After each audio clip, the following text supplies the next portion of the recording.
This was our first paper out of 2M2X, which is our study on mental health concerns during the transition to college for both autistic and non-autistic students. In this paper, we were especially interested in the potential mechanism called repetitive negative thinking, or RNT. RNT can also be described using related terms like rumination.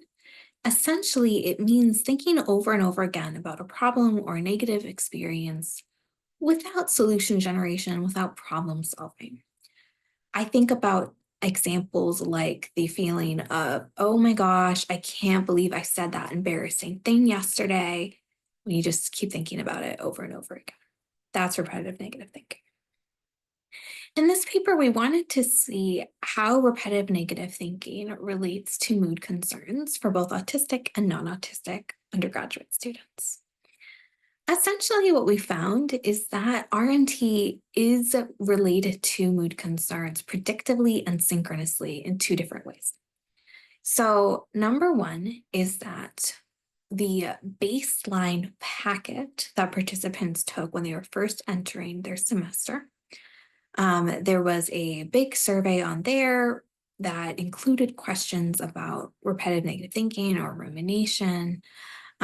Folks who endorsed doing more of that in general, like over the past few weeks, people who said that, yeah, in general, over the past few weeks, I've tended to ruminate a decent bit. That was related to mood concerns throughout the semester.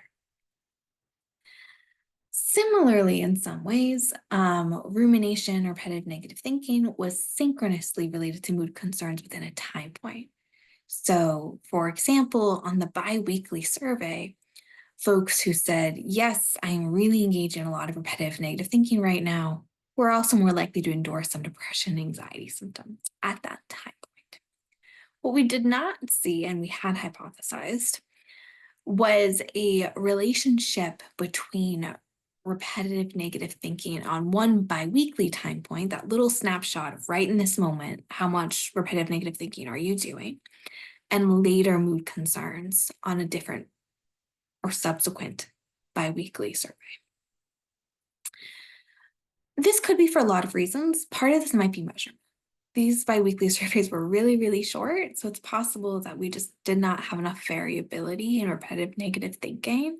The scale was too small, and so you might not have been able to capture that relationship. On the other hand, I do think it also makes sense to think about how a general tendency towards repetitive negative thinking, like we captured at baseline, how often folks tend to ruminate just in general, is more related to mood over longer periods of time than a really quick elevation in repetitive negative thinking might be.